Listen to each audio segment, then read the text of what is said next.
नाथनगर प्रखंड अंतर्गत निस्वम्बी पंचायत स्थित साईं नगर में भारतीय जनता पार्टी का सदस्यता ग्रहण समारोह का आयोजन किया गया। इस दौरान सम्राट चौधरी, सैयद शाहनवाज हुसैन, टुनटुन शाह, विधायक पवन यादव, बंटी यादव, अभय भ्रमण समेत आगत अतिथियों का फूल माला पहनाकर स्वागत किया गया।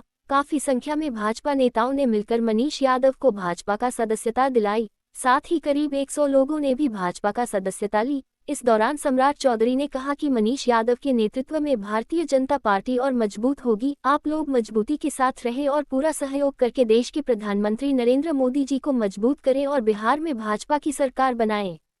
मौके पर प्रीति श्रीवास्तव, पवन यादव, डब्लू यादव समेत काफी संख्या में भाजपा नेता सहित लोग मौजूद थे। स्वर्णा लीड्स की ओर से आज किसानों और रिटेलर के बीच हुआ सम्मेलन। भागलपुर, बांका, मुंगेर, लखीसराय और कोटा के वितरक एवं रिटेलर हुए शामिल। भागलपुर के स्थानीय होटल में यूएसीटी सोएडियन बायोटेक पीवीटी लिमिटेड, स्वर्णा लीड्स कोलकाता की ओर से आज एक विक्रेता सम्मेलन का आयोजन किया गया, जिसमें भागलपुर, बांका, मुंगेर, लखीसराय एवं गोड्डा से वितरक एवं रिटेलर शामिल हुए। विक्रेता सम्मेलन को कंपनी के D0GOMO अनमोल कुमार ने संबोधित किया। कंपनी द्वारा अनुसंधान और किसानों के लिए नवीनतम इम्प्रूव्ड और हाइब्रिड प्रजाति के धान बीज के बारे में विस्तार पूर्वक समझाया। उन्होंने स्वर्णा फीड्स के द्वारा किसान भाइयों के बीच निरंतर चलाए जा रहे कृषि कार्य को लेकर जागरूकता अभियान के बारे में भी विस्तार पूर्वक चर्चा की।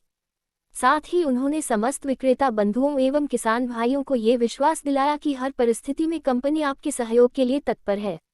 आज की इस सभा में कंपनी के पदाधिकारी अपूर्व, सुधीर कुमार, दीपक मामती, दिवाकर कुमार, हरिहर कुमार की सक्रिय भाग। हम लोगों का USCI seeds and biotech private limited Calcutta की कंपनी है जो किसानों के लिए काम कर रही है और धान, गेहूं, मक्का और हर एक तरह का सब्जी बीज को लेके हम लोग किसानों के बीच में रिटेलर डिस्ट्रीब्यूटर के माध्यम से उपलब्ध कराते हैं। साथ में हमारा एक टीम है जो लगातार फील्ड में उनकी समस्या क्या हुई, कैसे हुई, उनके समाधान के लिए घूमते रहते हैं। आज यहाँ पे भागलपुर, बांका, गोड्डा और लखीसराय जिला से सारे वितरक आए हुए हैं और वो हम लोग कैसा पिछला सीजन रहा और आगे सीजन में कैसे काम करेंगे, क्या क्या नई वैरायटी हम लोग उनके बीच में देने वाले हैं, इसकी एक जानकारी प्रॉपर और कैसे उसका प्रमोशन और कैसे किसानों को बीच में उनका आमदनी बढ़ाया जाए, इसके लेके एक चर्चा कर। आपका परिचय सर?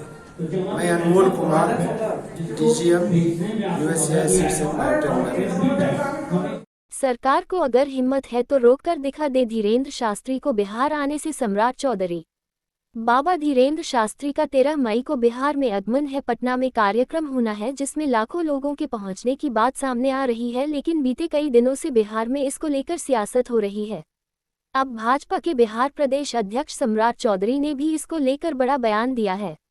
उन्होंने कहा कि उन्हें कोई रोक नहीं सकता है, बोलने की आज़ादी है, यहाँ धर्मगुरुओं को रोक कैसे सकते हैं। सरकार को हिम्मत है तो रोक कर दिखाए, हम सब लोग उनके प्रवचन को सुनने के लिए जाएंगे। वहीं बजरंग दल को बैन करने की बात पर सम्राट चौधरी ने कहा कि बजरंगबली को किसी ने बांध पाया है क्या? रावण ने प्रयास किया था, रावण की लंका भस्म हुई। उन्हें कोई बांध नहीं सकता, जो बांधेगा उन्हीं पर कुदृष्टि पड़ सकता है। धीरेन्द्र शास्त्री पटना आ रहे हैं, काफी राजनीति हो रही है, उसमें दिक्कत क्या है? कोई रोक नहीं सकता है, फ्रीडम ऑफ स्पीच है। कोई व्यक्ति जो धार्मिक प्रचार में लगे हों, धर्म गुरु हों, उनको रोक आप कैसे सकते हैं? और हम लोगों ने तो स्पष्ट कहा है कि सरकार को हिम्मत है तो रोक के दिखाए। हम लोग सभी लोग मिलकर उनके प्रवचन को सुनने के लिए सभी लोग जाएंगे। बजरंग दल को बैन करने की मांग की जा रही है बिहार में। देखिए, बजरंग बली को आज तक किसी ने बांध पाया क्या? रावण ने प्रयास किया था अहंकार में, रावण की लंका को भस्म बजरंग बली ने किया। इसलिए बजरंग बली को कोई बांध नहीं सकता है और जो प्रयास करेगा उन्हीं पर भगवान बजरंग बली का कुदृष्टि पड़ सकता है। पारा मेडिकल के छात्रों ने मेडिकल कॉलेज के मुख्य द्वार पर किया कार्य का बहिष्कार, बैठे घंटों धरना पर। मुख्यमंत्री नीतीश कुमार व स्वास्थ्य मंत्री तेजस्वी यादव के खिलाफ जमकर की नारेबाजी। भागलपुर के जवाहरलाल नेहरू मेडिकल कॉलेज के पारा मेडिकल के दर्जनों छात्र छात्राओं ने कॉलेज के मुख्य द्वार को बंद कर अनिश्चितकालीन कार्य का बहिष्कार कर धरने पर बैठ गए। साथ ही मुख्यमंत्री नीतीश कुमार व स्वास्थ्य मंत्री तेजस्वी यादव के खिलाफ जमकर नारेबाजी की। छात्रों ने प्रोफेसर को कॉलेज घुसने नहीं दिया तो बगल के रास्ते से लोहे की बाउंड्री तड़प कर घुसे। दरअसल छात्र छात्राओं की मांग थी कि उनका सत्र नियमित किया जाए, लंबित परीक्षाफल घोषित किया जाए, पैरामेडिकल काउंसिल का गठन किया जाए और छात्रावास की सुविधा दी जाए। छात्रों ने कहा कि 2 साल के सत्र में 5 साल लग गया, लगातार धरने पर बैठते हैं, कोई सुनवाई नहीं होती, अगर मांगे नहीं मानी गई तो उग्र आंदोलन होगा। साथ ही भूख हड़ताल पर मुख्य मांग है कि हम लोग को स्टाइपेंड मिले, छात्रावास का व्यवस्था हो और पैरामेडिकल काउंसिल का गठन हो और 2 साल का कोर्स 5 साल में नहीं कराया जाए, उसके लिए सत्र नियमित हो। बस यही मेरी मुख्य डिमांड है और कोई आगे की रणनीति नहीं है। अगर शाम तक कोई सरकार की तरफ से कोई ठोस पहल नहीं किया जाता है, हम लोग यहीं पे आमरण अनशन करेंगे मेडिकल कॉलेज एंड हॉस्पिटल में। आज शाम तक जी, आज शाम से, अभी से शाम तक रहेंगे। अभी से शाम तक रहेंगे। शाम तक में अगर कोई सरकार की ओर से ठोस पहल नहीं किया जाता, लिखित आश्वासन नहीं दिया जाता, हम लोग आमरण अनशन करेंगे और हॉस्पिटल भी बंद किया जाएगा। इसी तरह धरना चलते रहेगा और ये धरना हम कंटिन्यू चलते रहेगा अनिश्चितकालीन। लिखा हुआ है। मेरा नाम अभिषेक राज है। अगर आज शाम तक अगर कोई लिखित आश्वासन आ जाता है तो ठीक है, नहीं तो कल हम लोग हॉस्पिटल का ओपीडी बंद करने वाले हैं। अगर उससे भी नहीं हुआ तो एक दिन पूरा अनशन हम लोग दिल्ली तक बात लेके जाएंगे, पूरा अनशन पे बैठेंगे। पूरा बिहार का और जितने भी पैरामेडिकल छात्र संघ है ऑल ओवर टू ऑल एक साथ करेंगे प्रदर्शन। ये पूरा चलता रहेगा। अगर तेजस्वी यादव को अगर ये बात आगे पहुंच रही है, न्यूज मिल रहा है, तो आज हमें लिखित आश्वासन दे। बहुत पहले बोल रहा था कि हम जैसे सत्ता में आएंगे तो हम ये चीज कर देंगे, वो चीज कर देंगे, लेकिन आज कोई चीज नहीं कर पाया है। क्या ही सरकार है। शर्म करना चाहिए तेजस्वी यादव को कि हम लोग ये एप्रोन पहन करके, जो कि हॉस्पिटल का रीढ़ का हड्डी कहलाने वाले स्टूडेंट जो कि पैरामेडिकल छात्र हैं, जो कि हमारे बिना ना कोई ओटी चलेगा, नहीं लैब टेक्नीशियन के बिना कोई लैब जांच होगा, नहीं ड्रेसर के बिना कोई पट्टी बांध सकता है, वो लड़का आज रोड पे बिखर रहा है, उसका कोई लेना देना नहीं है। क्या कर रहा है छात्र, ना कोई सत्र नियमित है।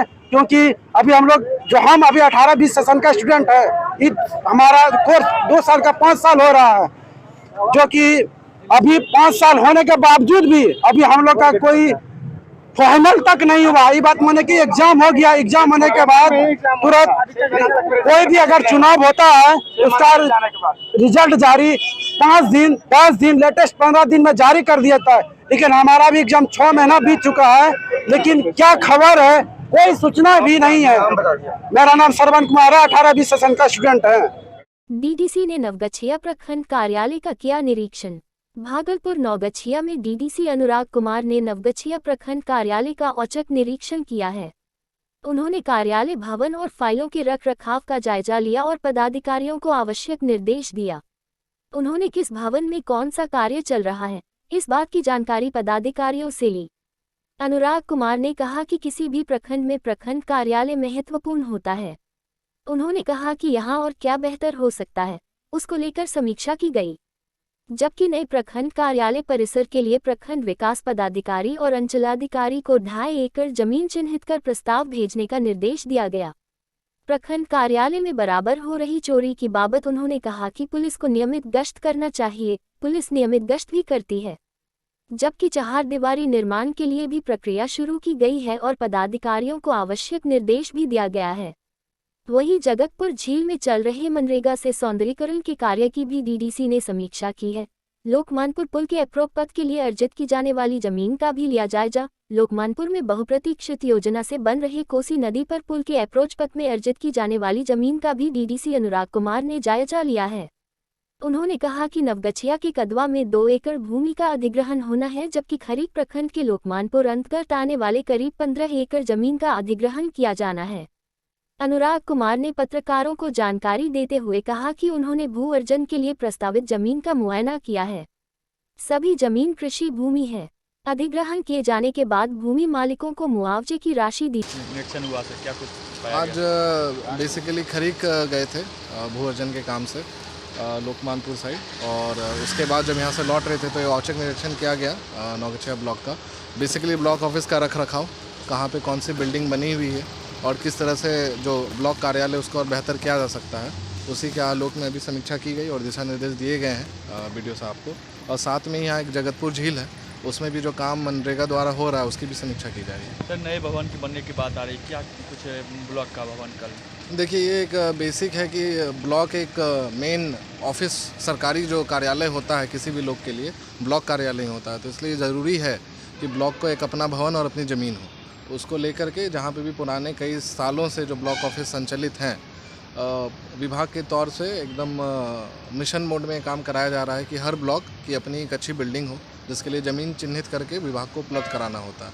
उसी के आलोक में अभी जो यहाँ पे संबंधित प्रखंड विकास पदाधिकारी और सीईओ साहब थे, उन सभी को निर्देश दिया गया है कि अविलंब अपना प्रस्ताव अराउंड 2.5 एकड़ ज़मीन का कम से कम भेज देंगे नौगछिया के लिए। नौगछिया के लिए। सर लगातार नौगछिया ब्लॉक जो है असुरक्षित है, लगातार चोरी की घटना यहाँ पे हो रही है, सामानों की चोरी। सुरक्षा व्यवस्था के लिए यहाँ पे क्या क्या जाएगा सर?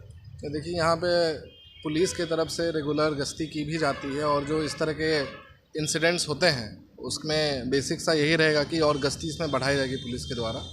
और इसके अलावा अगर कोई स्पेसिफिक घटना संज्ञान में आती है तो तीव्र कार्रवाई की जाती है।